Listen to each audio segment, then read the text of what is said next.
প্রথমে দাওয়াত যখন আসলো আল্লাহর পক্ষ থেকে, ইকরা বিসমি রাব্বিকাল্লাযী খালাক, তিনি নবুয়ত পেলেন। আস্তে আস্তে কিছু নামাজ পড়া শুরু করলেন, ইয়া আইয়ুহাল মুদ্দাসসির বা ইয়া আইয়ুহাল মুজাম্মিল কুমিল লাইলা ইল্লা কালিলা, নিজে নামাজ পড়ছেন। কুম ফাআনজির, নিজে একান্ত পরিচিত একান্ত ঘরের লোকজন ওনাকে দেখে দেখে ইসলাম কবুল করছেন, নামাজ পড়ছেন। খাদিজা রাদিয়াল্লাহু আনহা, আলী রাদিয়াল্লাহু আনহু, এরকম ঘরের সদস্যরা। কিন্তু আল্লাহ তাআলা হুকুম করলেন তারপরে, ওয়ানজির আশিরাতাকাল আকরাবিন, আপনার নিকটস্থ যত জ্ঞাতি গোষ্ঠী আছে সবাইকে দাওয়াত দিতে হবে। ফাসদা বিমা তুমার, আপনাকে যে জিনিসের হুকুম দেওয়া হচ্ছে এটাকে ছড়িয়ে দিন চতুর্দিকে। তখন তিনি একদিন হিম্মত করে জাবাল আবি কুবাইস অথবা সাফা পাহাড়, যে সাফা মারওয়াতে আমরা এখন সাই করি, সাফার একটি অংশকে আবু কুবাইস বলা হতো। তো ওয়াইডার সেন্সে সাফা, আর ছোট্ট একটি শৃঙ্গ তার নাম হচ্ছে আবি কুবাইস। মক্কার লোকেরা সাধারণত কোনো আর্জেন্ট মেসেজ মক্কা শহরে দিতে হলে, কোনো ন্যাশনাল নিউজ দিতে হলে, রেডিও তো নাই, টেলিভিশনও নেই, তখন ওখানে উঠতো কোনো লোক, কোনো জরুরি খবর থাকলে ডাকার জন্য সবাইকে সাব্বাহাকুম মাসাকুম এভাবে ডাকতো। তখন তিনি রাসূলুল্লাহ সাল্লাল্লাহু আলাইহি ওয়াসাল্লাম এই সাফা পাহাড়ে উঠলেন, উঠে ডাকলেন, ইয়া সাবাহা, তার অর্থ হচ্ছে হে সকালবেলার ডাক, তোমরা সবাই সমবেত হও, জরুরি কথা আছে। তো এইরকম কেউ ডাক দিলে ওখানে উঠে মোটামুটি চতুর্দিকে আওয়াজ যায়। আর মক্কা শহর তো তখন এত বড় ছিল না, পাহাড়ের উপরে উঠলে মোটামুটি এই আওয়াজটা যতটুকুন বসত বাড়ি আছে শহরের মেইন আনাচে কানাচে পৌঁছে যায়। তো সবাই আওয়াজ শুনলো, আর যারা দূর থেকে দেখতে পেল তারা দেখলেন, আরে যিনি ডাক দিয়েছেন তিনি তো খুব ভালো মানুষ, তিনি কোনো ফালতু লোক না, তিনি কখন এভাবে ডাক দেননি, নিশ্চয়ই জরুরি কোনো খবর আছে। তখন তিনি সেখানে সবাই চলে আসলো, এবং কোনো কোনো রেওয়ায়েতে আসছে তিনি ডাক দিলেন, আর কবিলা সবাইকে দিয়ে বললেন, ইয়া সাবাহা ফাকালু মান হাযাল্লাযী ইয়াহতিফু, কে ডাকছে, ডাকটা কার থেকে আসছে? ক্বালু মুহাম্মদ, যে মুহাম্মদ সাল্লাল্লাহু আলাইহি ওয়াসাল্লামের পক্ষ থেকে ডাক এসেছে। ফাজতামাউ ইলাইহি, তিনি তাদেরকে সমবেত জনতার উদ্দেশ্যে তখন কথা বললেন, ইয়া বানি ফুলান, ইয়া বানি ফুলান, ইয়া বানি ফুলান, ইয়া বানি আব্দুল মান্নাফ, ইয়া বানি আব্দুল মুত্তালিব। ফাজতামাউ ইলাইহি, সবাইকে এভাবে কবিরা ধরে ধরে সবাই ওনার জ্ঞাতি গোষ্ঠীর বংশের বিভিন্ন এই শাখা প্রশাখাকে ডেকে ডেকে বললেন। তারপরে তিনি বললেন, তোমরা তো আমাকে চিনো, আমাকে বিশ্বাস করো কিনা? আর আইতাকুম লাউ আখবারতুকুম আন্না খাইলান তাখরুজু বিসাফি হাদাল জাবাল আকুনতুম মুসাদ্দিকিয়া, তোমরা তো আমাকে চিনো, আমার কথাও বিশ্বাস করো, আমি যদি বলি এই পাহাড়ের পেছনেই বিশাল অশ্ববাহিনী, ঘোড় সওয়ারের এক দুশমনের দল এসে গেছে, এক্ষুনি তোমাদের শহরে হামলা করে সমস্ত মেসাকার করে দেবে, এই খবরটা যদি আমি বলি তোমাদেরকে এখন, আওয়া কুনতুম মুসাদ্দিকিয়া, তোমরা আমার কথা কি বিশ্বাস করবে? ক্বালু মা জাররাবনা আলাইকা কাযিবান, তারা সবাই বলল, কোনোদিন তো তুমি মিথ্যা কথা বলতে শুনিনি, তো আজকে মিথ্যা বলবা এটাও তো আমরা বিশ্বাস করতে পারি না, তোমার কথা তো সবসময় সত্যবাদী, তুমি তো সত্যবাদী, তোমাকে আমরা আল আমিন উপাধি দিয়েছি। তখন তিনি বললেন যে এই দুশমনের থেকেও আরও বড় খবর তোমাদের কাছে আছে, সেটা হচ্ছে ফাইন্নী নাযীরুল লাকুম বাইনা ইয়াদাই আযাবিন শাদীদ, আমাকে আল্লাহ তাআলা তোমাদের মধ্যে রসুল করে পাঠিয়েছেন তোমাদের খবর দিতে, কুলু লা ইলাহা ইল্লাল্লাহ তুফলিহুন, এই কালিমা পড়ো, এক আল্লাহকে ডাকো, তোমরা কামিয়াব হয়ে যাবে। যে আল্লাহ সৃষ্টি করেছেন তাকে বাদ দিয়ে তোমরা যে লাত মানাত ওজ্জা এই সমস্ত পাথরের মূর্তি বানিয়ে তাদের সামনে পূজা করো, এগুলো কোনো কাজে আসবে না, ইবাদতের হক একমাত্র আল্লাহ রাব্বুল আলামিনের, তাঁকে ইবাদত করার জন্যই তিনি আমাদেরকে সৃষ্টি করেছেন। এই খবর দিয়ে ওহী নাজিল করে আল্লাহ তাআলা দায়িত্ব দিয়ে পাঠিয়েছেন তোমাদের কাছে খবর পৌঁছিয়ে দিতে, তোমরা সবাই এই কালেমা পড়ে আল্লাহর প্রতি ঈমান এনে ফেলো। এই কথা শুনে আবু লাহাব কি বলল? তাব্বান লাকা, সরি, সে কোন কোন রেওয়ায়েতে আসছে তাব্বান লাকা, যে তুমি ধ্বংস হও। আর আলিহাযা জামাতানা, এই কথা বলার জন্য তুমি আমাদেরকে জমায়েত করেছ। কোন কোন রেওয়ায়েতে আসছে ফাকামা ইয়ানফুদি আদাইহি, এরকম করে তার হাতকে ছুঁড়ে বলল তুমি ধ্বংস হও। তাব্বান লাকা সাইরাল ইয়াউম আলিহাযা জামাতানা, তোমার প্রতি সারাদিন অবিরাম অভিশাপ বর্ষণ হোক, তুমি এই কথা বলার জন্য আমাদেরকে ডেকেছ। তো আল্লাহ তাআলা তার কথার অ্যান্সার করেছেন তাব্বাত ইয়াদা আবি লাহাবিন ওয়া তাব, ধ্বংস, হালাক, অভিশাপ তো আবু লাহাবের উপর পড়বে। সেই তো ধ্বংস হয়ে যাওয়ার কথা, সে নিশ্চিত ধ্বংস হয়েই গেছে। এই আবু লাহাব তার সে কে? সে হচ্ছে নবী করিম সাল্লাল্লাহু আলাইহি ওয়াসাল্লামের আপন চাচা, তার নাম হচ্ছে আব্দুল উজ্জা ibn Abdul Muttalib. Abdul Muttalib Nabi Karim সাল্লাল্লাহু আলাইহি ওয়াসাল্লামের দাদা, নিজে শিরক করেছেন আব্দুল মুত্তালিব। সন্তানের একটা নাম লিখেছে আব্দুল্লাহ, আরেকটা নাম লিখেছে আব্দুল উজ্জা। আব্দুল্লাহকে নবী করিম সাল্লাল্লাহু আলাইহি ওয়াসাল্লামের পিতা, আর আব্দুল উজ্জা হলো ওনার চাচা। আরেক সন্তান আছে আবু তালেব, আরও কয়েক সন্তান আছে, কিন্তু আব্দুল উজ্জা এই হলো আবু লাহাব হিসাবে পরিচিত। আব্দুল উজ্জা মানে উজ্জা নামক যে গড আছে তাদের, উজ্জা নামক যে দেবতা আছে, দেবতার বান্দা। আর আরেকজন আব্দুল্লাহ, আল্লাহর বান্দা। তো মক্কাওয়ালাদের, কোরাইশ বংশের লোকদের আল্লাহ সম্পর্কেও কিছু খবর ছিল, আবার মাবুদদের প্রতি, দেবতাদের প্রতি প্রচণ্ড আকর্ষণ ছিল। তো আব্দুল্লাহ নাম রেখে আল্লাহকে খুশি করতে চায়, আর আব্দুল উজ্জা নাম রেখে দেবতাদেরকে খুশি করতে চায়। এরকম সংমিশ্রণের শিরক এবং আল্লাহর প্রতি কিছু বিশ্বাসের এক ধরনের এই সংমিশ্রণ করে আরব লোকেরা, মক্কার কোরাইশরা শিরকের ভিতরে লিপ্ত হয়েছিল। আপনারা জানেন তারা আল্লাহ তাআলাকে একদম চিনে না তা না, কিছু চিনে। কারণ ইব্রাহিম আলাইহিস সালাম তো এই ঘরের প্রতিষ্ঠাতা, বাণী। আল্লাহ তাআলার কিছু খোঁজখবর তাদের কাছে আসে। একদম আল্লাহকে মানে না, মানি না এটা না, মানে। তবে বলে যে আল্লাহ তো অনেক বড়, আল্লাহর কাছে কি সহজে যাওয়া যায়? ছোটোখাটো মাহবুদদেরকে ধরে আল্লাহর কাছে যাওয়ার একটু উসিলার দরকার আছে, উসিলা।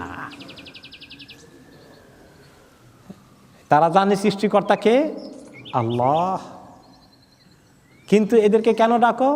লিয়ুকাররিবুনা ইলাল্লাহি যুলফা, এরা সবাই এত মাবুদকে ধরে কোনো রকমে আল্লাহ তাআলার কাছে আমাদের জন্য সুপারিশ করবে। এই সুপারিশের কারণে তাদের মধ্যে শিরক হয়ে গেল,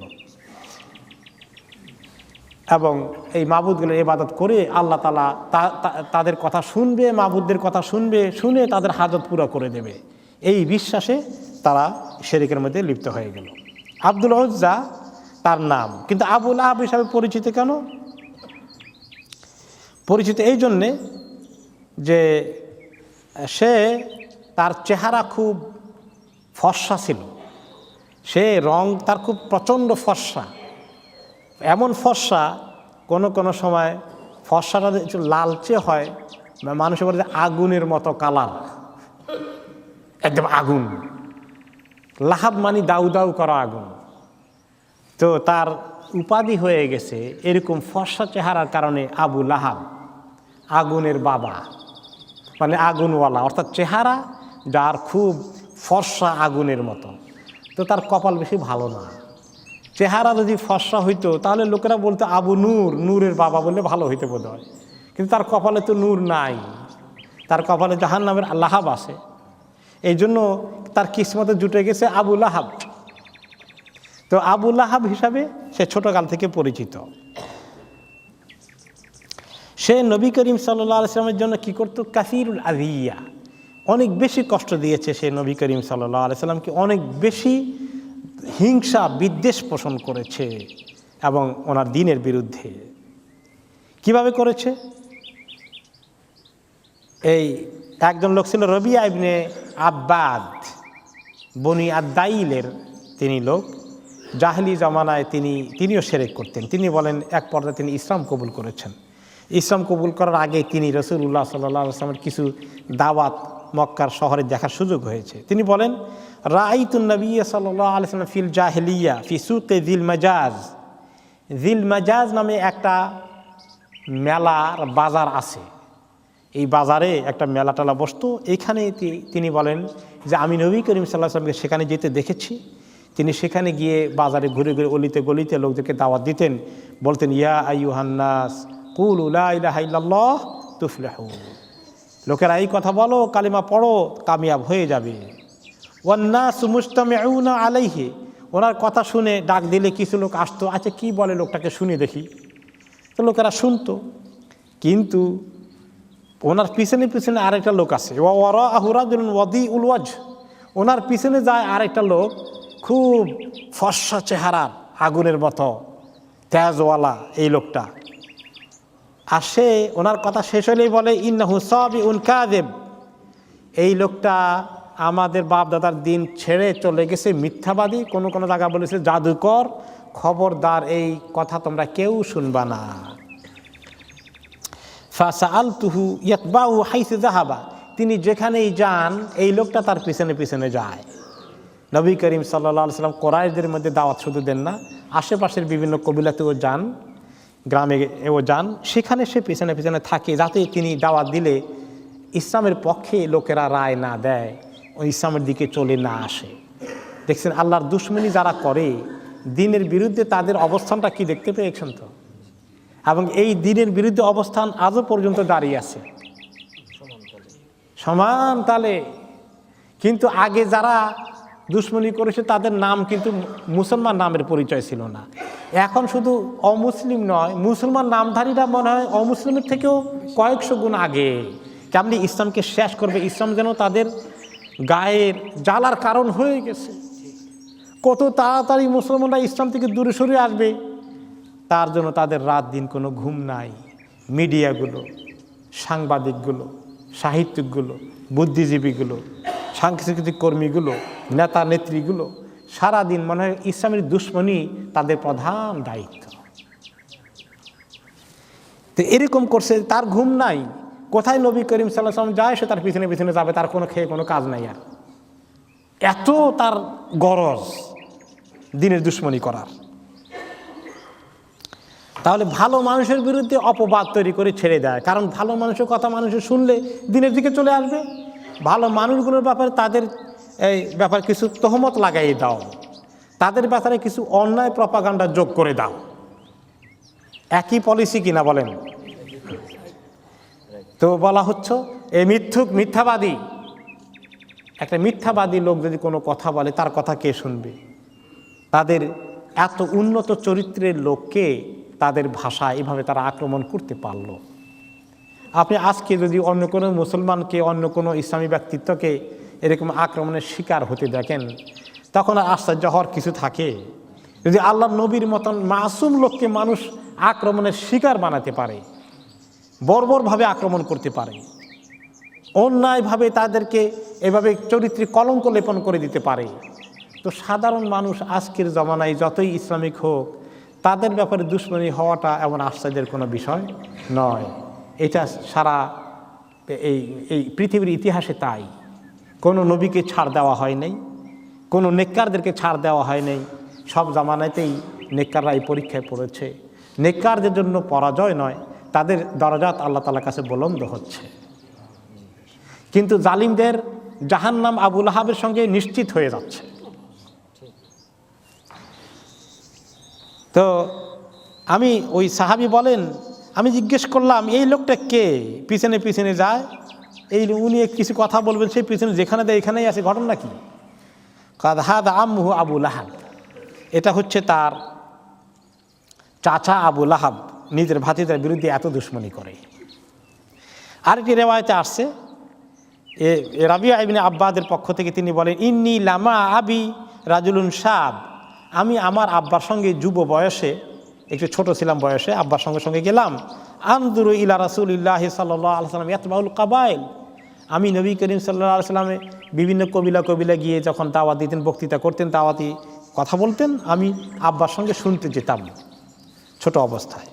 ও ওয়ারাহু রাজুলুন আহওয়াল ওয়াদিউল ওয়াজহু জুম্মাহ, ওনার পিছনে একটা খুব ফর্সা অগ্নিশর্মা চেহারার একটা লোক, একেবারে লম্বা চুল বাবরিওয়ালা, খুব একেবারে তাগড়া স্বাস্থ্যের, ওনার পিছনে পিছনে আসে।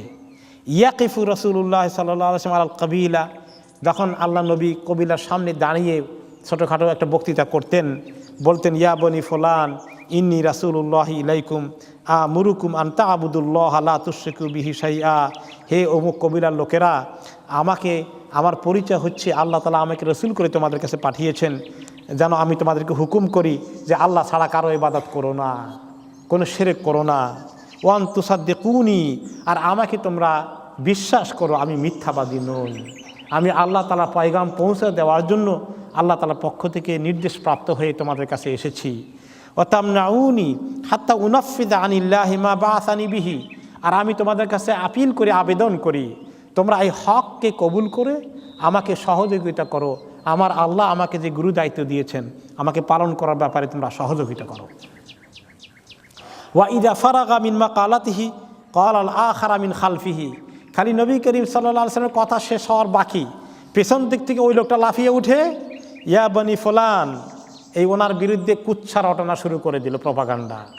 এই শুনছ, এতক্ষণ যে বক্তৃতা করলো, হাদা ইউরিদু মিনকুম আন তাসলুখুল লাতা ওয়াল উজ্জা ওয়া খুলাফাআকুম মিনাল জিন, এই শোনো, এই যে আমার ভাতিজা যেটা আসছে, এটা আমাদের দিন থেকে খারিজ হয়ে গেছে, এটা আমাদের দিন থেকে মোরতাদ হয়ে গেছে, বাপ দাদার ধর্ম কর্ম সব ছেড়ে উল্টাপাল্টা কথা বলে, আর বলে কি জানো, সারা জীবন বাপ দাদারা যে মাবুদের পূজা করলো, লাত উজ্জা, কয় এগুলো সব ছাড়ো, এগুলো একটাও ঠিক না।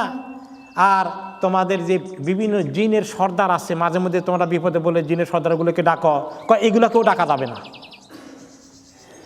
আর কি বলবো, কত কথা তার আছে, মিনাল বেদাত ওয়া দলালা, কত রকমের বেদাত নিয়ে আসছে, কত রকমের গোমরাহির খবর আছে তার কাছে, তারা সুন্নতের উপরে আছে।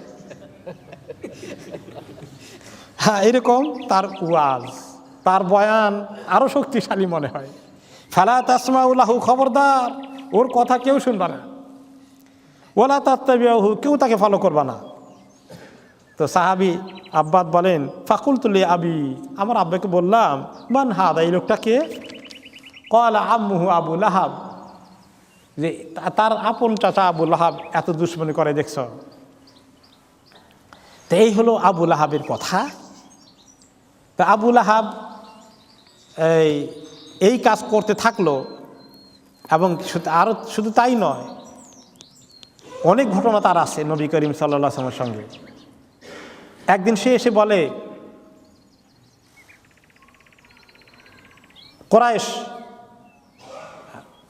কোরাইশের পক্ষ থেকে একদিন সে আসলো, সে এবং তার ওয়াইফ দুইজনেই দুশমনি করে। এই ঘটনা যখন হলো, তাব্বান লাকা সাইরাল ইয়াউম, তোমার প্রতি অভিশাপ বর্ষণ হোক সারাদিন, এই কথা নাজিল বলার সাথে সাথে সে একটু পরে আল্লাহ তাআলা নাজিল করলেন তাব্বাত ইয়াদা আবি লাহাব, এই সূরা নাজিল হয়ে গেল। সূরা নাজিল হয়ে গিয়ে সাহাবীরা পড়েন, এবং এই খবর আবার মক্কায় ছড়িয়ে যায় যে এই নতুন সূরা আসছে, এই সূরা ছড়িয়ে গেল। এখন তার স্ত্রী এই সূরার খবর পেল, হাম্মালাতাল হাতাবে ওয়ামরাআতুহু, তার বিবি, সে শুনলো মা নাযালা ফি যাওজিহা ওয়া ফিহা মিনাল কোরআন, এই যে একটা সূরা নাজিল হয়েছে তাব্বাত ইয়াদা আবি লাহাব, সেই সূরাতে আবু লাহাবকে আর তার বিবিকে, মানে ওই মহিলাকে আল্লাহ তাআলা নাম উল্লেখ করে অভিশাপ বর্ষণ করেছেন। তখন সে আসলো যে রাসূলুল্লাহ সাল্লাল্লাহু আলাইহি ওয়াসাল্লাম থেকে প্রতিশোধ নেবে, কেন এই তাদের বিরুদ্ধে তিনি এরকম সূরার খবর দিছেন। ফা আতাত রাসূলুল্লাহ সাল্লাল্লাহু আলাইহি ওয়াসাল্লাম ওয়া জালিসুল মসজিদে ইনদাল কাবা, আসলো কাবা ঘরের পাশেই মসজিদে হারামের ভেতরে নবী করিম সাল্লাল্লাহু আলাইহি ওয়াসাল্লাম বসা আছেন। ওয়া মাহু আবু বকর রাদিয়াল্লাহু আনহু, ওনার সঙ্গে আবু বকর রাদিয়াল্লাহু আনহু সাথে সাথে আছেন। ওয়া ফি ইয়াদিহা ফিহরুম মিন হিজারা, আর হাতের মধ্যে একটা বড় ধার, ওজনী বড় একটা পাথর মহিলা হাতে করে নিয়ে আসছে। ফালাম্মা ওয়াকাফাত আলাইহি, এবং সে যখন নবী করিম সাল্লাল্লাহু আলাইহি ওয়াসাল্লামকে টার্গেট নিচ্ছে, আল্লাহ তাআলা আখাযাল্লাহু বাসারাহা আন রাসূলিল্লাহি সাল্লাল্লাহু আলাইহি ওয়াসাল্লাম, আল্লাহ তাআলা তার চোখের মধ্যে এমনভাবে হাইল পর্দার ব্যবস্থা করে দিলেন যে সে দূরে থেকে দেখলো রাসূলুল্লাহ সাল্লাল্লাহু আলাইহি ওয়াসাল্লাম আছে। এখন দেখে শুধু আবু বকর আছে, মুহাম্মদ নাই। এখন সে আবু বকরকে বলে, ইয়া আবু বকর ইন্না সাহিবাকা কাদ বালাগানি আন্নাহু ইয়াহজুনি, তোমার যে সাথীটা আছে মুহাম্মদ সাল্লাল্লাহু আলাইহি সাল্লাম, আমার কাছে খবর এসেছে সে আমার কুচ্ছা গেয়ে একটা সূরা আবিষ্কার করেছে, আমাদের বদনামি করে আমার এবং আমার স্বামীর। তোমার খবর বলে যাই, আল্লাহি লা ওয়াজাতুহু লা দারাবতু বিহাদাল ফিহর ফাহু, এই পাথর দেখছো, তারে পাইলে এই পাথর দিয়ে তার মুখেরে আমি চুরমার করে দেব। কিরকম আয়রন লেডি দেখছেন। তারপর বলে কি, আল্লাহি ইন্নী লা শায়রা, তুমি তো জানো আবু বকর আমি কবিও, আবার কবিতা শোনাই যায় তোমার ওই বন্ধুর ব্যাপারে। মুজাম্মামান আসাইনা ওয়া আমরাহু আবাইনা ওয়া দীনাহু কালাইনা। ছড়া বলে গেল যে সে একটা নিন্দনীয় লোক, তার কথা আমরা মানি না, মানব না, তার এই সমস্ত নতুন কথাবার্তা আমরা অস্বীকার করি, কোনোদিন মেনে নেব না, তার দিনকে আমরা প্রচণ্ডভাবে ঘৃণা করি। এই কথা বলে গেল। সুম্মান সারাফাত, তারপরে চলে গেল, কারণ মুহাম্মদ সাল্লাল্লাহু আলাইহি ওয়াসাল্লাম তো নাই, কাকে মারবে সে। সুম্মান সারাফাত ফাকাল আবু বকর ইয়া রাসূলুল্লাহ আমা তারাহা রাআতকা, ব্যাপার কি, সে আপনাকে খুঁজলো, আপনি তো আমার পাশেই আছেন, কি সে কি আপনাকে দেখলো না? ক্বালা মা রাআতনি, আবু বকর সে আমাকে দেখতে পায়নি, সে আমাকে দেখতে পায়নি।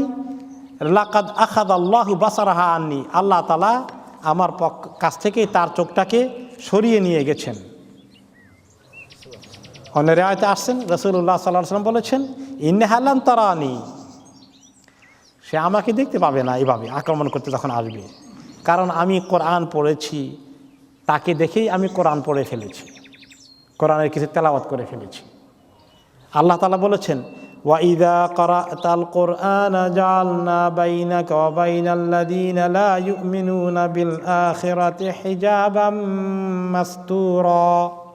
হে নবী, আপনি যখন কোরআন পড়বেন, কোরআন তেলাওয়াত করে ফেলবেন, আমি এবং আপনার ওই দুশ্মনগুলোর মধ্যে যেগুলো আপনার সঙ্গে দুশ্মনী করে, ঈমান আনে না, তাদের মধ্যে আমি পর্দা ঝুলিয়ে দেব, তারা আপনাকে আক্রমণ করতে আসলে দেখতে পাবে না। ওয়াল্লাহু ইয়াসিমুকা মিনান নাস, আল্লাহ তাআলা আপনাকে লোকদের থেকে প্রোটেকশন দিয়ে ফেলবেন। এই জন্য যারা এইরকম মানে মাঝে মধ্যে জিন শয়তান মানুষকে ডিস্টার্ব করে না, তাদের জন্য কোন জিনিস বেশি করে পড়তে হবে? কোরআন বেশি করে পড়তে হবে, তাহলে শয়তান তাদের কাছে আসতে সুযোগ কম পাবে এবং তাদেরকে ডিস্টার্ব কম করতে পারবে। আর এই যে মুজাম্মামান বললো, সে তারা নবী করিম সাল্লাল্লাহু আলাইহি সাল্লামকে তারা বলতো মুজাম্মাম, মুহাম্মদ না বলে কেউ কেউ এই আবু লাহাব এবং তার স্ত্রী বলতো মুজাম্মাম। মুহাম্মদ অর্থ কি জানেন? প্রশংসিত। আর মুজাম্মাম অর্থ হচ্ছে নিন্দনীয়। নাউজুবিল্লাহ, তারা নিন্দনীয় নাম রেখে বলতে মুজাম্মাম, এটা মুহাম্মদ না, এই হলো মুজাম্মাম। তো নবী করিম সাল্লাল্লাহু আলাইহি সাল্লাম ওয়াকানাত কুরাইশ ইন্নামা তুসাম্মি রাসূলুল্লাহ সাল্লাল্লাহু আলাইহি সাল্লাম মুজাম্মামান ইয়াসুব্বুনাহু, ওনাকে গালি দিয়ে মুজাম্মাম ওনার নাম তারা উল্টে রাখছে। ওয়াকানা ইয়াকুল, রাসূলুল্লাহ সাল্লাল্লাহু আলাইহি সাল্লাম বলতেন, আলা তা'জাবুনা লিমা সারাফাল্লাহু আন্নি মিন আযা কুরাইশ, যে আল্লাহ তাআলা তাদের লেসান দিয়ে, জবান দিয়ে আমাকে আল্লাহ তাআলা প্রোটেকশন দিয়েছেন। ইয়াসুব্বুনা ওয়া ইয়াহজুনা মুজাম্মামান ওয়া আনা মুহাম্মদ, তারা মুজাম্মামের 14 গোষ্ঠী উদ্ধার করে, আর লোকেরা জানে আমি কে? মুহাম্মদ। তা আমার আল্লাহ বাঁচাই দিলেন এক ওসিলা। মুজাম্মামের 14 গোষ্ঠী উদ্ধার করছে, আর আমি মুহাম্মদ তো বেঁচে গেলাম। আমার নাম নিয়ে তারা গালি দিতে পারছে না, আল্লাহ তাআলা তাদের জবানের মধ্যে ওই উল্টা জিনিস ঢুকাই দিয়েছেন। আরেক দিন আবু লাহাবের ঘটনা, সে আসলো নবী করিম সাল্লাল্লাহু আলাইহি ওয়াসাল্লামের কাছে, ওনার দাওয়াত তো উনি চলছেন আর সেও মোকাবিলা করছে। একদিন এসে বলল, ইয়া মুহাম্মদ মাযা উতা ইন আমানতু বিকা, আচ্ছা তোমার কথা যদি বিশ্বাস করি, ঈমান আনি, আমি কি পাবো বলো, আমাকে কি দেওয়া হবে? ফাকালা কামা ইউতাল মুসলিমুন, বলে সব মুসলমান যা পায় তুমি তাই পাবা। মানে নেতৃত্বের কোনো আসন পাওয়া যাবে কি না? লিডারশিপ, ক্ষমতা ক্ষমতা ক্ষমতা এত মজা, এটা ছাড়া যায় না, এটার জন্য জান দিয়ে হলেও চেষ্টা করতে হবে। ক্বালা কামা ইউতাল মুসলিমুন, সব মুসলমানকে যাই দেওয়া হয় তোমাকে তাই দেওয়া হবে, সব মুসলমান সমান আল্লাহ তাআলার কাছে। ক্বালা মা লি আলাইহিম ফাদল, আমি সাধারণ একজনের মতো হব? আমি যে এত বড় লিডার, আমার কোনো স্পেশাল ক্ষমতা দেওয়া হবে না? ও আইয়ু শাইইন তাবগি, রাসূলুল্লাহ সাল্লাল্লাহু আলাইহি ওয়াসাল্লাম জিজ্ঞেস করলেন তো তুমি কি চাও? তখন সে আর কোনো উত্তর না দিয়ে বলে যে উত্তর কি পাওয়া যাবে বোঝা গেছে। তখন সে বলে তাব্বান লিহাদা মিন দিন আন আকুনা আনা ওয়া হাউলা সাওয়া, তোমার দিনের 14 গোষ্ঠী উদ্ধার হোক, আমি আর সাধারণ পাবলিক সব এক পাল্লায় বিচার করো, তুমি বাদ দাও তোমার এই দিন। তখন আল্লাহ তাআলা এই আয়াত নাযিল করলেন। এটাও তার সঙ্গে যোগ হয়েছে যে তার সীমালঙ্ঘন একটা একটা করে কিভাবে হয়েছে। এরপরে আরও তার দুশমনী, কানা ইযা ওয়াফাদা আলা নবী সাল্লাল্লাহু আলাইহি ওয়াসাল্লাম ওয়াফদুন ইনতালাকা ইলাইহিম আবু লাহাব, বিভিন্ন জায়গায় আরব দেশে যখন নবী করিম সাল্লাল্লাহু আলাইহি ওয়াসাল্লামের কিছু খোঁজখবর ছড়িয়ে পড়ল, তো আরব দেশে কিছু সত্য অনুসন্ধান করে এমন লোকজন মনে করলো যে দেখা যাক না কোনো হক নবী আসছেন কিনা, তিনি আসলে ঠিক কিনা। তারা খোঁজখবর নেওয়ার জন্য কোনো প্রতিনিধি দল বিভিন্ন কবিলা থেকে আসতো মাঝে মধ্যে দেখা করতে, সে খবর রাখতো বাইরের কোনো প্রতিনিধি দল দেখা করতে আসে কিনা। যেই খবর পায় সেই সঙ্গে সঙ্গে গিয়ে হাজির। ফায়াস আলুনাহু আন রাসূলিল্লাহি সাল্লাল্লাহু আলাইহি ওয়াসাল্লাম ওয়া ইয়াকুলুনা লাহু আনতা আলামু বিহি মিন্না, তো তারা সেই মক্কার বড় লিডার আর ওনার ভাতিজা, তারা ওনাকে পেয়ে বলতো আচ্ছা ভালোই হয়েছে আপনি আসছেন, আমরা তো আসছিলাম আপনার ভাতিজার ব্যাপারে খোঁজ খবর নিতে, এরকম নাকি খবর পেয়েছি তিনি নবী হয়েছেন, তার কাছে ওহী এসেছে, ঘটনা ঠিক কিনা? আপনি ভাতিজা হিসাবে তো তার খবর ভালো করে জানতেন, ভালো মানুষের কাছে আসছে। ফায়াকুলু লাহু আবু লাহাব, ঠিকই তো, আমার কাছে না জিজ্ঞাসা না করে কারে জিজ্ঞাসা করবা? আসলে ঘটনা কি জানো? ইন্নাহু কাযযাবুন সাহির, এটা বড় মিথ্যাবাদী, জাদুটোনা করে একেবারে অবস্থা কাহিল করে, খবরদার তার সঙ্গে দেখা করতেও যাইও না, জাদু করে তোমাদেরকে বশ করে ফেলবে, সব শেষ, এমন জাদু করার সঙ্গে দেখা করো না। ফায়ারজাউনা আনহু ওয়ালা ইয়ালকাউনাহু, তো এরকম অনেক প্রতিনিধি দল আর আসতোই না, তার কথায় তারা চলে যেত, তাদের কিসমতে হেদায়েত জুটত না। আর ফাআতা ওয়াফদুন, তো একবার এক প্রতিনিধি দল আসলো, সেম থিং আবু লাহাব বলল, ফাকালু লা নানসারিফ হাত্তা নারাহু, তাদের মধ্যে কিছু আবার জিদি লোক আছিল, বলে খালি এর কথা শুনলে হবে না, আমরা তাকে দেখতে চাই, দেখে আমরা কনফার্ম হইতে চাই এই কথা ঠিক কিনা। ও নাসমাউ কালামাহু, তার নিজের কথা আগে তার মুখের থেকে শুনি। ফাকাল লাহুম আবু লাহাব ইন্না লাম নাযাল নুআলিজহু ফাতাব্বান লাহু ওয়া তা'সান, সে তাদেরকে অনুরোধ করে বলে শোনো, তার ফিতনায় আমাদের জান শেষ, খামাখা তোমরা এই ফিতনা ডেকে ঘরে ঘরে দরবার বিবাদ মারামারি দ্বন্দ্ব কাটানোর ব্যবস্থা করো না, কাটাকাটি মারামারির দিকে যাইও না, আমরা তার ব্যাপারটা একের অভিশাপে ভরপুর, মানে তার কত যে চেষ্টা। ফাউখবিরা বিযালিকা রাসূলুল্লাহ সাল্লাল্লাহু আলাইহি ওয়াসাল্লাম ফাক্তা আবা আলাইকা, এই খবর রাসূলুল্লাহ সাল্লাল্লাহু আলাইহি ওয়াসাল্লামের কাছে পৌঁছলো। আহারে বাইরের লোকগুলো আসে কথা শুনতে, তাদেরকে এইভাবে নেগেটিভ মেসেজ দিয়ে ছেড়ে দেয়, ইসলামের দাওয়াত আমি পৌঁছেই কেমনি, ওনার কত পেরেশানি না এই দিনের দায়িত্ব পালন করার জন্য।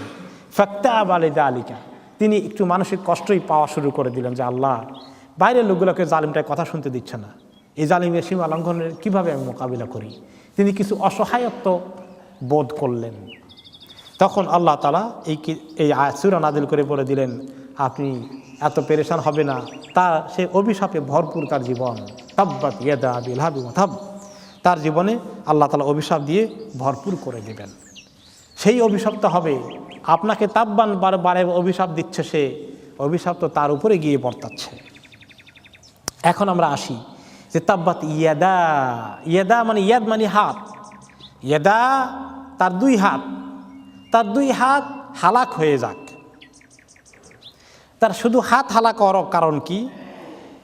হাত বলতে গোটা মানুষকে বোঝানো হয়েছে, আরব দেশে এটাই, চেহারা বলতে হাত বলতে মানুষকে বোঝায়।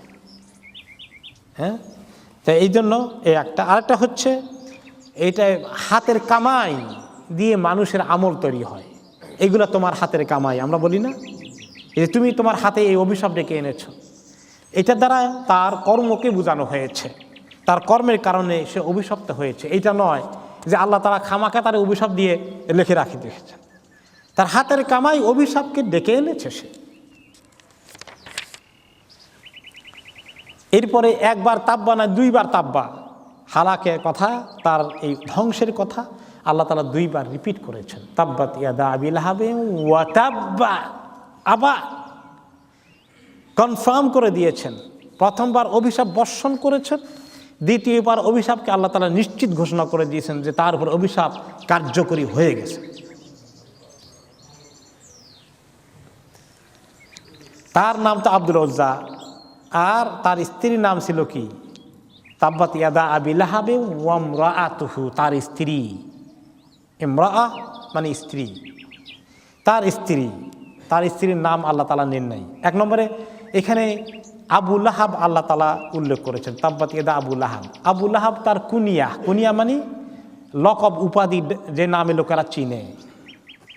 তো আসল নাম হলো আব্দুল উজ্জা। তো আল্লাহ তাআলা কুনিয়াতটা ব্যবহার করলেন কেন? আসল নামটা নেন নাই কেন? যে তাব্বাত ইয়াদা আব্দুল উজ্জা বলেন নাই কেন? এখানে মুফাসসিরিনে কেরাম বলেছেন যে আব্দুল উজ্জা বললে উজ্জার বান্দা। এখন আল্লাহ তাআলা কি এটা মানতে চান যে কেউ উজ্জার বান্দা আছে? সে তো আল্লাহর বান্দা, যদি অভিশপ্ত আল্লাহর বান্দা। কিন্তু আব্দুল উজ্জা বললে তো মনে হয় যে এটা স্বীকৃতি হয়ে গেল আল্লাহর পক্ষ থেকে যে উজ্জারও গোলাম আছে।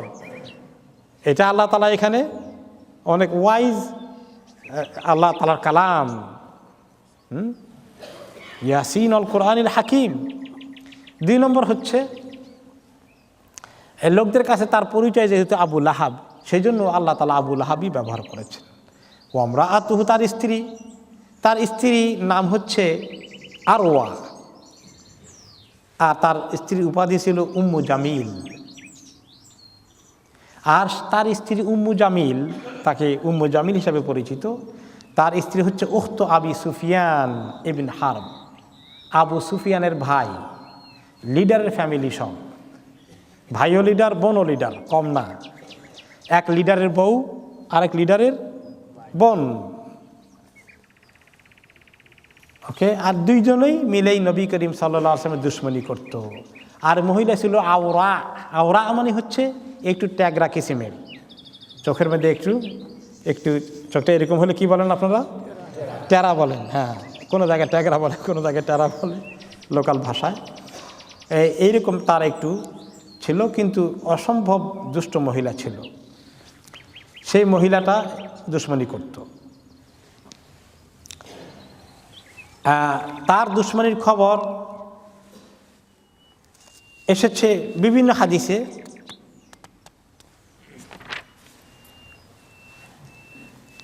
আমরা তার খবরটা আর একটু ডিটেলস নিতে চাই,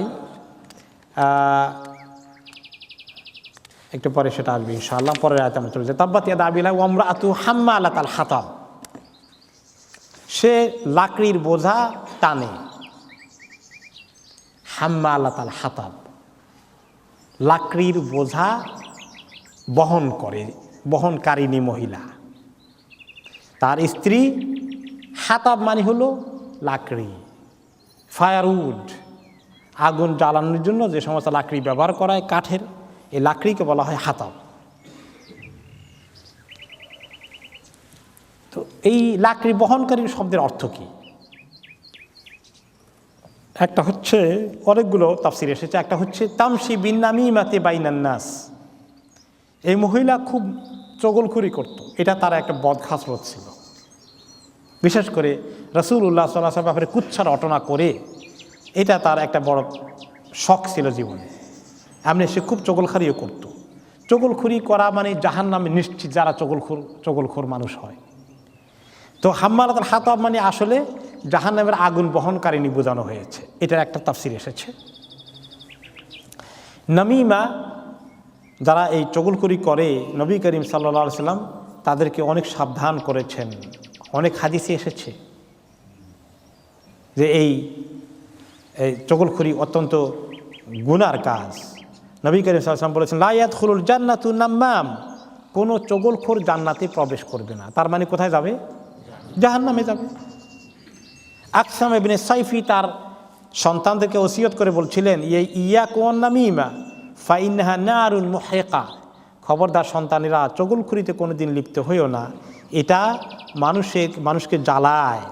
ওয়াইন্নান নাম্মামা লা ইয়ামালু ফি সাআতিন মা লা ইয়ামালু সাহিরু ফি শাহর, একজন চগলখোর মানুষ 1 ঘন্টায় মানুষের মধ্যে ফিতনার যে আগুন লাগায়, একটা জাদুকর জাদু টোনা করে 1 মাসেও এত ক্ষতি করতে পারে না। কারণ স্বামী স্ত্রীর মধ্যে গণ্ডগোল লাগিয়ে দেয়, চাচা ভাতিদের মধ্যে গণ্ডগোল লাগিয়ে দেয়। আমাদের গ্রামে গঞ্জে আমাদের সমাজে এরকম কিছু চগলখোর পাওয়া যায় কিনা? আছে। তারা মানুষের মধ্যে বিবাদ লাগানোর খুব ওস্তাদ, মানুষের মধ্যে সম্পর্ক অবনতি করে দেয়। এই কাজটা করার কারণে তারা জাহান্নামী। সেই জন্য তাদেরকে বলা হয় তারা আগুন বহন করে দুনিয়ার মধ্যে, যারা এই চগলখড়ির কাজ করে।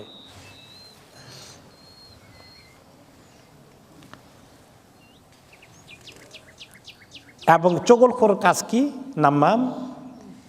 তাদের ব্যাপারে নবী করিম সাল্লাল্লাহু আলাইহি ওয়াসাল্লাম বলেছেন, ওয়াকাল যুল ওয়াজহাইন লা ইয়াকুনু ইনদাল্লাহি ওয়াজিহা, এরা 2 চেহারার লোক থাকে।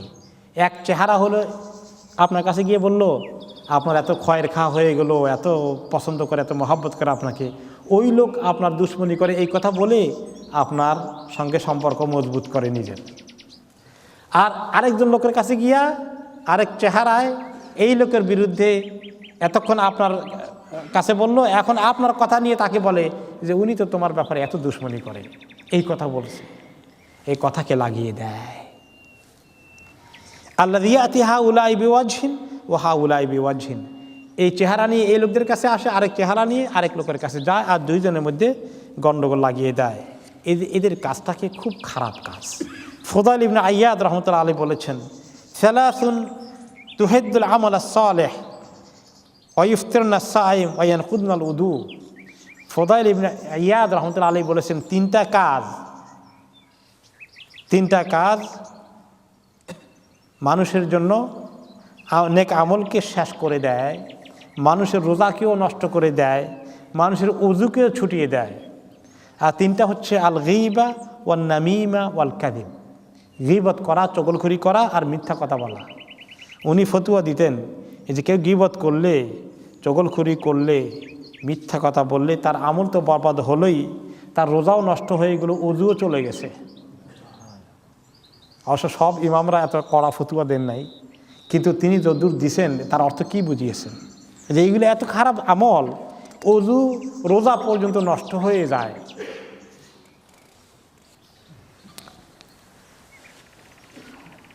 আরেকটি হাদিসে এসেছে, রাসূলুল্লাহ সাল্লাল্লাহু আলাইহি ওয়াসাল্লাম বলেছেন, লা ইয়াদখুলুল জান্নাতা সাফিকু দামিন ওয়ালা মাশাইন বিনামিমা ওয়ালা তাজিরুন ইউরবি। 3 ধরনের লোক জান্নাতে যাবে না। একটা হলো যে মানুষের রক্তপাত ঘটায়, মানুষকে হত্যা করে। আরেকটা হচ্ছে যে চগলখড়ি করে বেড়ায়। আর 3 নম্বর হচ্ছে যে ব্যক্তি ব্যবসা বাণিজ্য করতে গিয়ে খুব সুদ ব্যবহার করে। আবু ওমর বললেন, আমি বললাম আবু ওমরকে, যে হাদিসকে রিওয়ায়াত করেছেন আবু ওমরকে, কারানান নাম্মামা বিল কাতিল ওয়া আকিলি রিবা, যে চগলখড়ি এত বড় মারাত্মক গুনাহ, সুদখোরের সাথে আর রক্তপাত ঘটানোর ব্যক্তির সাথে একসঙ্গে উল্লেখ করা হয়েছে। এই একটি চগলখড়িটাও এত বড় গুনাহ। তখন তিনি বললেন, ওয়াহাল তুসফাকুদ দিমা ওয়া তুনতাহাবুল আমওয়াল ওয়া তুহাইয়ুল উমুরুল ইযাম ইল্লা মিন আজলিন নামিমা। তোমরা জানো না এই নমিমা চগলখড়ির কারণে সমাজের মধ্যে কত বড় বিবাদ ফিতনা হয়ে যায়। 2 জনের মধ্যে, 2 দলের মধ্যে, 2 গোষ্ঠীর মধ্যে কত বড় মারামারি লঙ্কাকাণ্ড ঘটে যায় অনেক সময়। এই জন্যই এটাকে উল্লেখ করা হয়েছে। সেই মহিলা হাম্মালাতুল হাতাব, আরেকটা কারণ হচ্ছে তার এই লাকড়ি বোঝা বহনকারী নাম টাইটেল দেওয়ার জন্য কোরআনে। আরেকটি কারণ হচ্ছে কানাত তুআইয়িরু রাসূলুল্লাহ সাল্লাল্লাহু আলাইহি ওয়াসাল্লাম বিল ফাকর, সে নবী করিম সাল্লাল্লাহু আলাইহি সাল্লামকে কুৎসা করতে গিয়ে বলতো যে নিজের খাওয়ার ব্যবস্থা নাই, তিনি নবী হয়েছেন, এরকম করে সে অপবাদ দিত ওনার ব্যাপারে। আর সে নিজে একটু ধনী ধনী ভাব এটা প্রমাণ করত। কিন্তু সুম্মা কানাত মা কাসরাতি মা আলিহা তাহমিলুল হাতাবা আলা দহারিহা, কিন্তু মহিলা অনেক মালদার ছিল ঠিকই, বড় কৃপণ ছিল। এত বড় মালদার হওয়া সত্ত্বেও বাজারে গিয়ে, বনে গিয়ে, পাহাড়ে গিয়ে লাকড়ি জোগাড় করে বিক্রি করত। তো আল্লাহ তাআলা বলতে চান যে তুমি আল্লাহ নবীরে বলো তোমার শানটা কি, তোমার এত সম্পদ দিছে তারপরে লাকড়ি বিক্রি করে খাও। এইটা একটা লেশিদ্দাতে বখলেহা, কত বখিল ছিল সেটাকে আল্লাহ তাআলা এখানে পরিচয় তুলে ধরেছেন। ফাউইরাত বিল বখল, বখলি দ্বারা তার এখানে আল্লাহ তাআলা তাকে ডিনাউন্স করেছেন। আরেকটি একই সঙ্গে কোরআনের কয়েকটি তাফসির চলতে পারে। আরেকটি তাফসির হচ্ছে কানাত তাহমিলুল ইদাহ ওয়াশ শাউক, সেই মহিলা আরেকটি কাজ করত, এই পাহাড়ে গিয়ে লাকড়ি তো জোগাড় করতোই, আর লাকড়ি পাশাপাশি আরেকটা বস্তায় ভর্তি করতো কি জানেন, কাঁটা মার্কা জিনিস কি পাওয়া যায়, কাঁটাওয়ালা জিনিসগুলো আনতো। আর এগুলোকে রাতের বেলায় নবী করিম সাল্লাল্লাহু আলাইহি ওয়াসাল্লাম সাহাবীদের যাদেরকে চিনে তাদের ঘরের রাস্তার সামনে ভালো করে বিছাই দিত। অন্ধকারে সকালবেলা বাইর হলেই যেন কাঁটার মধ্যে পাড়া দিয়ে পায়ে ব্যথা পায়। আর আরব দেশে তো ওনারা সবসময় জুতা স্যান্ডেল ব্যবহার করতেন না, এই অবস্থায় তো খালি পায়ে কষ্ট পেতেন। কিন্তু আর রবি রহমতুল্লাহ আলাইহি বলেছেন তার ষড়যন্ত্রকে আল্লাহ তাআলা নস্যাৎ করে দিয়েছেন। যে ফাকানা নবী সাল্লাল্লাহু আলাইহি সাল্লাম ইয়াতাউহু কামা ইয়াতাউল হারির, আল্লাহ তাআলা নবী করিম সাল্লাল্লাহু আলাইহি ওয়াসাল্লামের শানে ওই কাঁটাগুলোকে রেশমের মতো বানিয়ে দিতেন। মনে হয় রেশমের কার্পেটের উপর দিয়ে তিনি হাঁটছেন। কিন্তু সে তো তার কাজ করে যেত, সে এই কাঁটা বহন করতো। কাঁটার মধ্যে লাকড়ি আছে, লাকড়ি গাছপালা থেকেই তো কাঁটা, এই জন্য হাম্মালাতুল হাতাব এই তাফসিরও যোগ হয়েছে। এরপরে সে মহিলা এই যে কাঁটাওয়ালা ডালপালা এগুলো নিয়ে আসতো, এইগুলাকে ক্যারি করতো কিভাবে জানেন, এগুলাকে একটা বস্তায় ভরতো, ভরে মহিলা পিঠের মধ্যে বহন করত। আর বস্তার একটা রশি গলার মধ্যে এভাবে থাকতো আর কি, বস্তাটা যাতে করে পড়ে না যায়, হাত দিত নিচের দিকে, আর উপরে একটা রশি এখানে থাকতো, এভাবে বহন করতো। তার পাইছেন কীভাবে বহন করতো, পেছন দিক থেকে বস্তাটাকে এভাবে উঠাই ধরতো পিঠের মধ্যে রেখে, আর যাতে বস্তাটা কাইথে না পড়ে যায় গলার মধ্যে রশি দিয়ে এটাকে ব্যালেন্স করতো। এরকম কাঁটার বস্তা টানতে টানতে একদিন বাইনামা হিয়া হামিলাতুন যাতা ইয়ামিন হুজমাতান আয়াত, একদিন বিরাট কাঁটার বস্তা নিয়ে এটা বেশ ওজন আছে, কতক্ষণ হেঁটে পিঠে করে আর টায়ার্ড হয়ে গেছে। ফাকাদাত আলা হাজারিন লিতাস্তারিহ, তো একটা পাথর আসিল একটু শূন্যের মধ্যে উঁচু, ওইখানে পাহাড় থেকে নেমে ওই পাথরের মধ্যে কিছুক্ষণ বসে আরাম করতেছে, টায়ার্ড হয়ে গেছে, কিছু রেস্ট নিয়ে তারপরে এই কাঁটা নিয়ে বাকি যাত্রা শেষ করবে। যখন বসে সে আরাম করতেছে, ফাজাযাবাহাল মালাকু মিন খালফিহা ফাআহলাকাহা, আর ওই সময় আল্লাহ তাআলা ফেরেশতাকে পাঠিয়েছেন, ফেরেশতা ধরে পাথরটাকে এমন করে টান দিছে, দিয়ে বাস গলার মধ্যে ফাঁস লেগে ধূপ উপর হয়ে পড়ছে, পরে গলার মধ্যে ওই রশির ফাঁস লেগে গেছে, যে রশি দিয়া তার কাঠের বা কাঁটার বস্তাটা বেঁধে গলায় এখানে ঝুলিয়ে রাখছিল, ওইটা ফাঁসের মতো লেগে গেছে। ফাআহলাকাহা, এই ফাঁসের কারণেই তার সেখানে মৃত্যু ঘটে যায়। আল্লাহর দুশমনকে আল্লাহ তাআলা কিভাবে নিপাত করেছেন দেখতে পেয়েছেন।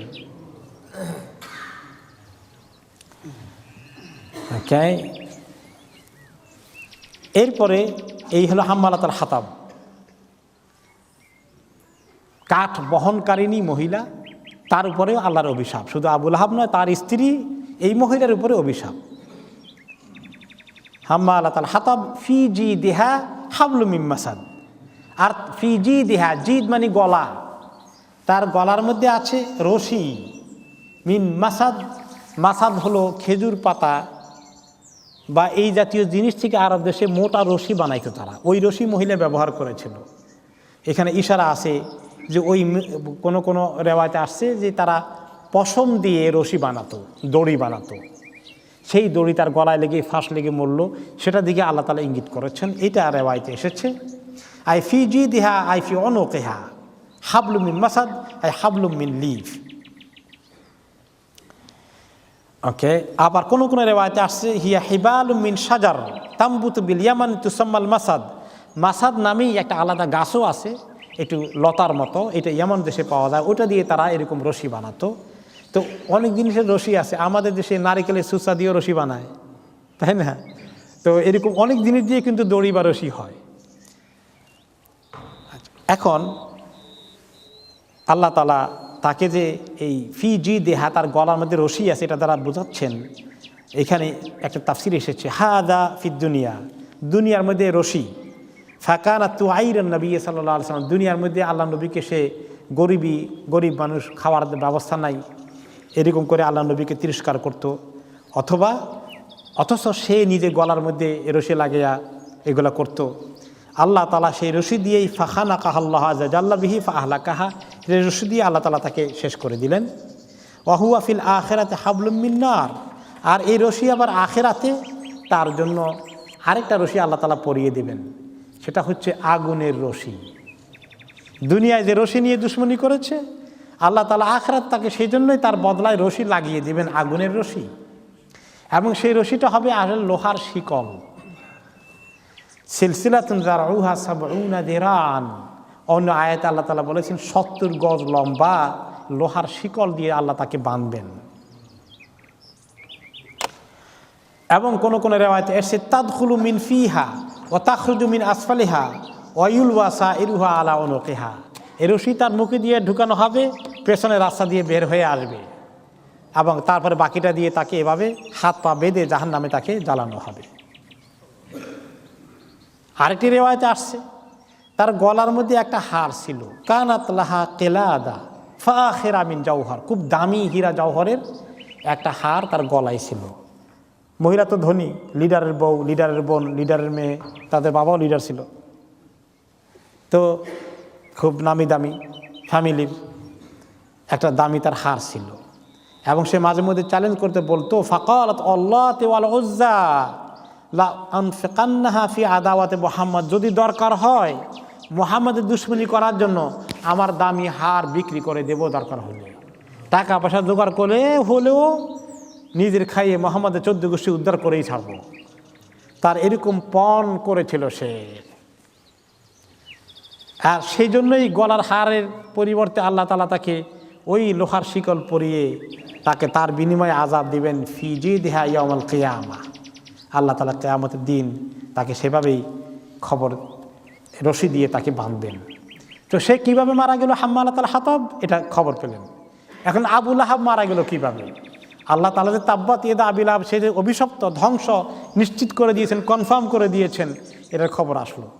দেখেন আবু সুফিয়ানের দুশমনি করেছে, তার ব্যাপারে আল্লাহ তাআলা এরকম অভিশাপের কথা বলেন নাই, কারণ আবু সুফিয়ানের কপালে হেদায়েত জুটে গেছে, পরে রাদিয়াল্লাহু আনহু হয়ে যেতে পেরেছেন, সাহাবী হয়ে গেছেন, ইসলাম কবুল করেছেন। কিন্তু এর দুশমনি সীমালঙ্ঘন করার কারণে আবু লাহাবকে আল্লাহ তাআলা ওয়াতাব্বা মনি কনফার্ম, তার কপালে হেদায়েত জুটবে না ইঙ্গিত পাওয়া গেছে। কোরআন যে সহি আল্লাহ তাআলা অ্যাডভান্স বলে দিয়েছেন, সেটা কার্যকরী হয়েছে। তার মৃত্যুর খবর হলো যে তার স্ত্রীকে তো আল্লাহ তাআলা এভাবে হত্যা করলে, ফেরেশতা দিয়ে তাকে গলায় ফাঁস লাগিয়ে সে মরে গেল, পাথর সরিয়ে দিয়ে। ও আবু লাহাব রামাহুল্লাহু বিল আদাসা বাদা ওয়াকাতে বাদার বিসাবিল আয়াল, সে একটু শরীর অসুস্থ হওয়ার কারণে বা মক্কায় থেকে লিডারগিরি করার কারণে বদরের যুদ্ধে যেতে পারেনি। বদরের যুদ্ধে 7 দিন পরে আবু লাহাব মারা যায়। কিভাবে মারা যায়? তার ঘটনা হলো আল হাইসুমান নামে একজন বদরের যুদ্ধের পরে পালিয়ে এসে মক্কায় দৌড়ে এসে খবর দিল তাদের লিডার আবু লাহাবকে খবর দিল যে খবর বেশি ভালো না বদরের যুদ্ধে। ক্বালা আবু লাহাব আখবিরনি খাবরান নাস, আরে ভালো করে বলো, ডিটেলস বলো, কি ঘটছে বদরের মধ্যে। ক্বালা নাম ওয়াল্লাহি মা হুয়া ইল্লা আন লাকিনাল কওম ফামানাহনাহুম আকতাফানা। কি বলবো, দুঃখের কথা। কাফেরদের একজন লোক আর কি, সে বদরের যুদ্ধে অংশগ্রহণ করেছে, যা নিয়ে কোনো রকম ভেগে আসার সুযোগ হয়েছে। কি বলবো, আমরা যখন তাদের সঙ্গে মোকাবিলা করলাম, এমনভাবে পরাজিত হলাম, এমনভাবে মার খেলাম, মনে হয় যেন ওখানে গিয়েছি, আমাদের গর্দানকে দিয়েছি, মারো আমাদেরকে। সে বলে, তার ভাষা এমন যে আমরা দেখা করলাম তাদের সাথে লড়াইয়ের ময়দানে, এমনভাবে মনে হয় যেন গর্দান পেতে দিয়েছি, খালি মারো আমাদেরকে, এরকম মার খাইলাম একতরফা। ইয়াদাউনা সিলাহা মিন হাইসু শাউ, এমনভাবে অস্ত্র চালাইলো যেদিকে চালায় খালি আমাদেরকে জবাই করে মনে হলো। ওমা যালিকা মা লামাস্তুন নাস, আসল কথা কি, মানুষ কি এমন জিনিস দেখলাম, মানুষ না, এগুলো কি দেখলাম। লাকিনা রিজালান বিদান আলা খাইলিন বুলক, দেখি যে অসম্ভব তাজা ঘোড়ার উপরে সাদা পাগড়ি লেবাসধারী কিছু লোক দেখি যে এই তাদের থেকে মুসলমানদের আগে আগে এরা দেখি আমাদেরকে ধাওয়া করে। লা ওয়াল্লাহি মা তুবকি মিন্না, এইগুলো এমনভাবে আক্রমণ করে কেউ তাদের থেকে রেহাই পাওয়ার কোনো কথা না। এগুলো কি মিট করলাম বুঝতে পারছি না। মা তুবকি শাইআন, এমনভাবে আক্রমণ করে তাদের আক্রমণ থেকে রেহাই পাওয়ার কোনো উপায় নেই। আবু রাফে নামে একজন তখন ওখানে ছিল, তিনি একটু ছোট ছিলেন। তিনি ছিলেন, আবু রাফে পরে এই বর্ণনা করেছেন মুসলমানদের কাছে। তিনি বলেন যে কুনতু গুলামান লিল আব্বাস, আমি ছিলাম আব্বাসের কৃতদাস। আনহেতুল আকদা হাফি সোফাতে জমজম, আমার ডিউটি ছিল যে জমজমের পানি খাওয়ানোর জন্য আব্বাস আমাকে চাকরি দিয়েছিলেন যে আমি যেন জমজমের পানিটা ঠিকমতো সাপ্লাই করি, যারা হজ উমরা করতে আসে ওই কাজ করতাম। ও আইন্দি উম্মুল ফদল জালেসা, আমি ওই আবু জাহালের কাছে, আবু লাহাবের পাশেই মক্কা যেখানে কথাবার্তা হচ্ছে আমি সেখানে ছিলাম। আমার পাশে উম্মুল ফদল উপস্থিত ছিলেন। উম্মুল ফদল হলেন হযরত আব্বাসের স্ত্রী। আব্বাস রাদিয়াল্লাহু আনহু তখন কিন্তু ইসলাম কবুল করেছেন, কিন্তু ইসলামকে লুকিয়ে রেখেছেন। তিনি হিজরত করে মদিনায় যান নাই, বরং কাফেররা ওনাকে জোর করে নিয়ে গেছে, আমাদের সঙ্গে আসো, তুমি আমাদের পক্ষে না মুহাম্মাদের পক্ষে আসো, বোঝার জন্য আমাদের সঙ্গে যুদ্ধে আসতে হবে। জোর করে ওনাকে তাদের পক্ষে বদর যুদ্ধে নিয়ে গেছে আব্বাস রাদিয়াল্লাহু আনহুকে। তিনি ইসলামকে প্রকাশ করেনি, লুকিয়ে রেখেছেন। এখন তিনি কাফেরদের সেনাবাহিনী হিসাবে মদিনায় অ্যারেস্টেড হয়ে গেছেন। অবশ্য পরে ওনার মুক্তির ব্যবস্থা হয়েছে। তো এখন ওনার স্ত্রী আব্বাস রাদিয়াল্লাহু আনহুর স্ত্রী উম্মুল ফদল বসা আছেন। ওয়াকাদ সাররানা মা জাআনা মিনাল খাবার, এই গোলাম ওনার কৃতদাস আবু রাফে বলে যে আমরা আব্বাসের ফ্যামিলি সবাই খুব খুশি হয়েছি বদর যুদ্ধে, ভালো করে ওরা মার খেয়েছে, যে আমরা খুব খুশি হয়ে গেছি খবরটা শুনে। ভিতরে ভিতরে খুশি লুকাইয়া রাখি, কারণ প্রকাশ করলে তো অসুবিধা। ওকে, ফারাফাতু তুনবান হাজারা ফাকুলতু তিলকা ওয়াল্লাহিল মালাইকা। যখন আবু লাহাবের সঙ্গে ওই খবর দেয় লোকেরা যে সাদা সাদা কি এগুলা দেখলাম, এরকম ঘোড়া, আমি তো ছোট মানুষ, আমি পাথরটা সরাই আমি কইছি ওইগুলো হয়েছে ফেরেশতা, এই কথা বলে দিছি আমি চট করি, আর থামাই রাখতে পারি নাই, ওগুলো ফেরেশতা বলে দিছি। আবু জাহাল আর লাহাব এই কথা শুনে এমন ফায়ার হয়েছে, ফারাফা আবু লাহাব ইয়াদাহু, হাত উঠাইয়া ফাদারাবা ওয়াজহি দারবাতান মুনকারা, আমার চেহারায় এমনভাবে আঘাত করলো, মারাত্মক আহত করে ফেললো আমাকে মার দিয়ে। ওয়াসাওয়ার তুহু, আমি পাল্টা তারে আক্রমণ করার চেষ্টা করলাম, ছেড়ে দেয় নাই। অকুন্তু রাজুলান দাঈফান, কিন্তু সমস্যা হলো আমি বেশি শক্তিশালী ছিলাম না, বেশি সুবিধা করতে পারলাম না। এখন তার সঙ্গে আমার রেসলিং শুরু হয়েছে। ফাহতামালানি, সে আমার উপরে উঠাইয়া ফাদারাবি আলাল আরদ, জমিনের মধ্যে আমার ধূপ করে ফেলে দিল। ও বারাকা আলা সদরি ইয়াদুরবিনী, আমার বুকুর উপরে বসে এবারে আমাকে আরও পিটানো শুরু করছে। উম্মুল ফদল পাশে ছিল, তিনি দেখতেছেন এই ছোট এই বাচ্চাটাকে এভাবে মারতেছে। তখন তিনি কি করলেন, এই ওখানে পাথরের একটা ইয়ার মতো ছিল, একটা হাতুড়ির মতো একটা ছিল, ওইটা উঠাইছেন। উঠাইয়া আবু লাহাবের কাছে গিয়ে বলছেন, ইস্তাদ আফতাহু আনগা বা আনহু সাইয়িদহু, তার সাইয়্যিদ, তার মালিক মনিব আব্বাস নাই, আর বেচারা গোলামকে তুমি দুর্বল পেয়ে এরকম পিটাচ্ছ। এই কথা বলে হাতুড়ি এটা দিয়ে মারছে তার মাথার মধ্যে একটা, আবু লাহাবের মাথায় ভালো করে একটা আঘাত করে দিয়েছে। এক আঘাতে মাথা কিছু ফেটে গেছে তার। সাজ্জাতুল মুনকারা, ভালোই মাথা ক্র্যাক হয়েছে, মোটামুটি ভালো করে মাথা ফাটিয়ে দিয়েছে। এখন এই মায়ের খেয়ে আবু লাহাবের অবস্থা কাহিল। ফাঁকা মায়াজুরু রিজলাইহি দালিলান, আর কোনো কথা নাই, ওই মায়ের খেয়ে ভালো করে লাগছে। এরপরে তার ঘরের ভিতরে চলে গেছে, ওখান থেকে তার ল্যাজ গোটাইয়া ওখান থেকে বিদায় হয়ে চলে গেছে, আর পারা গেল না। মানে সে মারাত্মক মায়ের খেয়েছে। ওরামাহুল্লাহ বিল আদাসা, এরপরে আল্লাহ তাআলা তার শরীরের মধ্যে এক রকমের ছোঁয়াচে রোগ পয়দা করে দিয়েছেন। ওই আঘাতের কারণে শরীর জখম হয়ে পচে গেছে, পচে শরীরের মধ্যে এক রকমের ছোঁয়াচে রোগ হয়ে গেছে। এটাকে আরব দেশে বলে আদাসা। ফামাতা, এরপরে এই 7 দিনের মানে ওই খবর পর কিছু 2-4 দিনের ভিতরেই সে মারা গেল। মারা যে গেছে সে এখন ছোঁয়াচে রোগের কারণে মারা গেছে। ও আকামা সালাসাতা আইয়াম লাম তুদফান লাম ইদফান হাত্তা উনতেনা, এখন তাকে আর কেউ দাফন করতে এগিয়ে যায় না, কারণ তারা ধরবে কেমন? ছোঁয়াচে রোগ তো কি অভিশপ্ত, ছোঁয়াচে রোগ, তাকে ধরা যায় না। এখন 3 দিন পরে পৌঁছে গন্ধ বের হয়ে যাচ্ছে। এখন সবাই ঘর থেকে ভাগছে, তাকে রেখে পচা লাশ পড়ে আছে। তারপরে শেষ পর্যন্ত আবার লোকেরা সমালোচনা করবে। শেষ পর্যন্ত তার ছেলে দূরের থেকে পানি নিক্ষেপ করে, তখনও তাদের কাছে লাশ ধোয়ানোর ব্যবস্থা ইসলামী তরিকায় ছিল, কারণ তারা ইব্রাহিম আলাইহিস সালাম থেকে পাওয়া এই ধোয়া দাফন কাফনের সেম তরিকা তারা ফলো করতো আর কি, অনেকটা একইভাবে ধোয়াবে। ফাদানা আমিন বাই কাদাফা আমিন বাই, বহু দূরের থেকে বালতি দিয়ে এমনি করে পানি মারছে তার গায়ের মধ্যে, এভাবে মারতো আর কি, ধরে যে একটু লাশটা ধোয়াবে এই কাম করে নাই, কারণ ভয়ের মধ্যে ছোঁয়াচে রোগ এসে যাবে। তারা এইভাবে ভয় করতে ছোঁয়াচে রোগের মতো, এরকম করে কয়েক বালতি পানি দিয়ে এরপরে লাঠি সোটা দিয়ে কোনো রকমে উঠাইয়া হাত না দিয়ে নিয়ে কোনো রকমে একটা ওয়ালের পাশে গর্ত একটু করে ফেলে পাথর কতগুলো দিয়ে তারে ওখানে দিয়ে দাফন টাফন করে তারপর তারা চলে আসছে। এইভাবে আল্লাহ তাআলার কালাম হক প্রমাণ হয়ে গেল যে তাব্বাত ইয়াদা আবি লাহাবি ওয়া তাব, কীভাবে অভিশপ্ত হয়ে গেল আবু লাহাব, তার হাতগুলো অভিশপ্ত হয়ে গেল, এবং তার স্ত্রী এই কাষ্ঠ বহনকারী বা কাঁটা বহনকারী হাম্মালাত আল হাতাব ফি জিদিহা হাবলুম মিন মাসাদ, এবং তার গলার মধ্যে আল্লাহ তাআলা এই রশি লাগিয়ে দিয়েছেন। দুনিয়ায় সেই রশি দিয়ে মারা গেল, জাহান্নামে আল্লাহ তাআলা তাকে সেই রশি দিয়ে কি শাস্তি দেবেন তার কথা এখানে আসলো।